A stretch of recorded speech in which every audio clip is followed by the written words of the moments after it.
As I understand your background, you're not a Republican and nor are you a conservative. Is that accurate?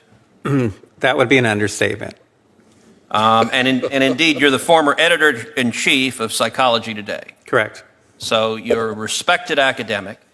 You testified before this committee that Google's manipulation of votes gave at least 2.6 million additional votes to Hillary Clinton in the year 2016. Is that correct? That's correct. And I want to make sure I understand. You personally supported and voted for Hillary Clinton. I was a very strong public supporter of Hillary Clinton, yes. So you're not dismayed that people voted for her, but your testimony is that Google is, through bias in search results, manipulating voters in a way they're not aware of. On a massive scale. And what I'm saying is that I believe in democracy, I believe in the free and fair election, more than I have any kind of allegiance to a candidate or a party. And looking forward, if I understood your testimony correctly, you said in subsequent elections, Google and Facebook and Twitter and big text manipulation could manipulate as many as 15 million votes in a subsequent election? In 2020, if all these companies are supporting the same candidate, there are 15 million votes on the line that can be shifted without people's knowledge and without leaving a paper trail for authorities to trace. Now, you described the Go Vote reminder, and you said it wasn't a public service announcement, but rather manipulation. Can you explain how? I'm not sure everyone followed the details of that. Well, sure.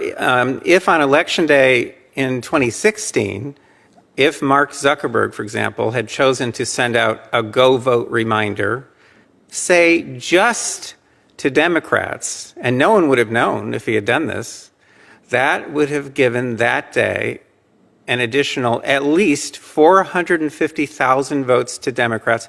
And we know this without doubt because of Facebook's own published data, because they did an experiment that they didn't tell anyone about during the 2010 election. They published it in 2012.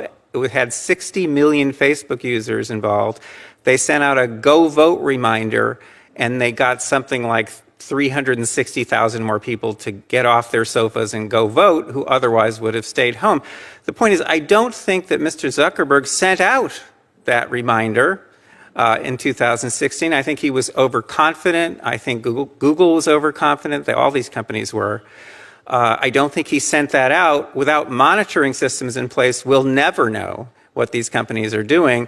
But the point is, in 2018, I'm sure they were more aggressive. We have lots of data to support that. And in 2020, you can bet that all of these companies are going to go all out. And the methods that they're using are invisible. They're subliminal. They're more powerful than most any effects I've ever seen in the behavioral sciences. And I've been in the behavioral sciences for almost 40 years. You know, our Democratic colleagues on this committee often talk about what they view as the pernicious effect of big money and big corporate dollars. What you are testifying to is that a handful of Silicon Valley billionaires and giant corporations are able to spend millions of dollars, if not billions of dollars collectively, massively influencing the results of elections. And there's no accountability. You said, we don't know. We have no way of knowing if Google or Facebook or Twitter sends it to Democrats or Republicans, or how they bias it, because it's a black box with no transparency or accountability whatsoever. Am I understanding you correctly?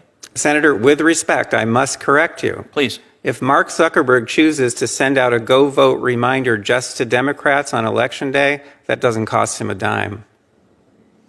Fair enough. Do you happen to know who the Hillary Clinton campaign's #1 financial supporter was in the year 2016?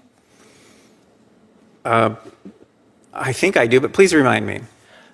The #1 financial supporter of the Hillary Clinton campaign in the 2016 election was the parent company of Google, Alphabet, who was our first witness. They were her #1 financial donor, and your testimony is, through their deceptive search methods, they moved 2.6 million votes in her direction. I would think anybody whether or not you favor one candidate or another, should be deeply dismayed about a handful of Silicon Valley billionaires having that much power over our elections to silently and deceptively shift vote outcomes. Again, with respect, I must correct you. The 2.6 million is a rock bottom minimum.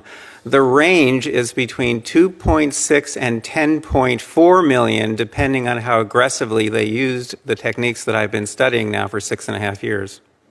Wow. Could you say that again, please? Just The 2.6 million is a rock bottom minimum. The range is between 2.6 and 10.4 million votes, depending on how aggressive they were in using the techniques that I've been studying, such as the search engine manipulation effect, the search suggestion effect, the answer bot effect, and a number of others. They control these, and no one can counteract them. These are not competitive. These are tools that they have at their disposal exclusively. if any headline comes out of this hearing, that should be it.